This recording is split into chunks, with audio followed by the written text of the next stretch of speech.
around 5:30 to 6 p.m., an unexpected car accident happened to us, and it was one of our unforgettable experiences, especially when we were in the middle of the scenario. I was terribly scared as I looked around. We were surrounded by lots of people, rescuers, broken glasses, and we were still inside of our broken vehicle. I could hear people crying, which made me feel nervous. I believed we were all in a very dangerous situation. It was a very dramatic impact for us, and it was really a nightmare. We were all injured and rushed to Musmain Hospital, except for my mom, who was airlifted to the general hospital because of her unconscious situation, and we were transferred right after our x-rays. We were placed in different wards. My mom was in the ICU unit for 2 days before she was transferred to the ward, while my dad was there for 2 weeks because of his critical condition.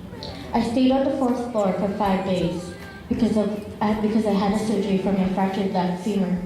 Someone told me when I was leaving the operating room, my dad was ushered in for his surgeries. During those times, I didn't fully comprehend what was happening until one morning when Tita Claire came into my room and started talking to my aunt.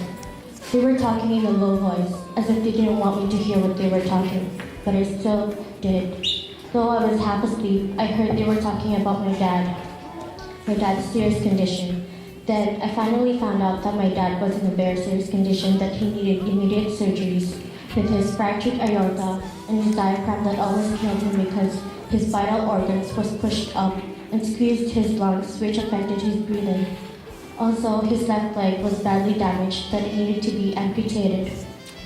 I really saw how much my dad suffered and how we all struggled. My mom had broken ribs, my brother's elbow was slightly injured, my friend dislocated her right wrist and had a few bruises, while my left femur was fractured.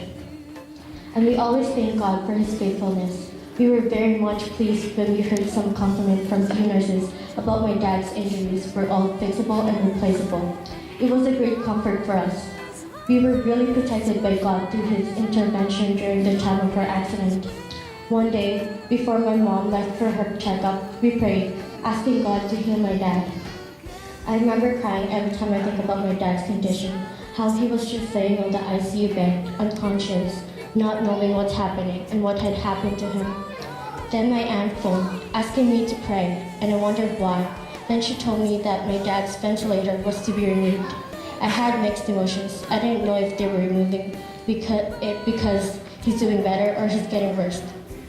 But in that particular situation, my brother and I learned to pray deeply and to get more closer to God as we asked for a miracle and healing for us, most especially to my dad. Now as you all see together the real picture of God's love, care, and mercy as one of a living God testimony for us and for everybody. As it says in Romans 8:28, all things do together for good to those who loved according to his purpose. My family and I would like to thank all of you for all your prayers which God has answered in your love, your support, and for all your help during our difficult situation. Our darkest time has now turned into a big blessing. Again, thanks to everyone. God bless you all. Amen.